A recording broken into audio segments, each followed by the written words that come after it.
غوث پاک سے مل کر کے وہ واپس آ رہے تھے کشتی میں آ رہے تھے تو سمندر میں بیچ سمندر میں پہنچی تو کشتی پھٹ گئی، پانی اندر آنے لگا، ڈوبنے کے قریب آ گئی، یہ چیخنے لگے، پکارنے لگے، اور اسی وقت وہ سارے مرید کہتے ہند سے جو گئے ہوئے تھے کہتے ہیں اچانک ہماری کشتی میں ایک کالے رنگ کی چادر اوڑے ہوئے بزرگ آئے، ان کے ہاتھ میں بڑی سی سوئی تھی، دھاگا تھا، وہ جلدی جلدی ہماری کشتی کو جہاں جہاں سے پھٹی تھی سیلنے لگے اور سل کر کے پانی پورا باہر کیا۔ ہم تو ڈرے ہوئے تھے، ڈوبنے کے انتظار میں بیٹھے ہوئے تھے، کشتی پھر اپنے مقام پر صحیح سلامت چلنے لگی، ہم اللہ کا شکر ادا کرتے ہیں۔ اچانک وہ بزرگ جو آئے تھے، ہم نے پوچھا کہ آپ ہمارے ساتھ سفر میں ہیں یا کون ہے؟ انہوں نے چادر ہٹائی تو سیدنا شیخ عبد القادر جیلانی تھے۔ فرمایا تم میرے مرید ہو، مجھے پکارا، اللہ تعالیٰ نے مجھے بھیجا، میں تمہاری مدد کے لیے آیا۔ عزیزہ نگرامی، ایک دو نہیں، بہت ساری کرامات کتابوں میں روایتاً لکھی ہوئی ہے، اور ایک دو نہیں، کئی تواتر کے ساتھ یہ روایتیں موجود ہیں۔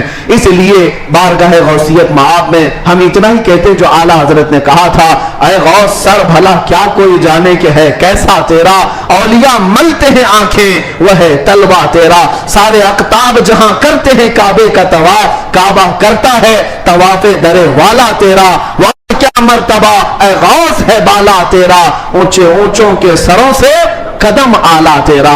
اللہ کریم اسی نسبت پر زندہ رکھے اور اسی نسبت پر ہمارا خاتمہ عطا فرمائے۔ اسی لیے میں وہی دعا کرتا ہوں جو جمیل قادری رضوی نے کیا تھا، اعلیٰ حضرت کے مرید، سچے مرید، انہوں نے کہا تھا عزیزو کر چکو تیار جب میرے جنازے کو، عزیزو کر چکو تیار جب میرے جنازے کو، کفن پر لکھ دینا نام والا غوث اعظم کا۔ وآخر دعوانا الحمدللہ رب العالمین۔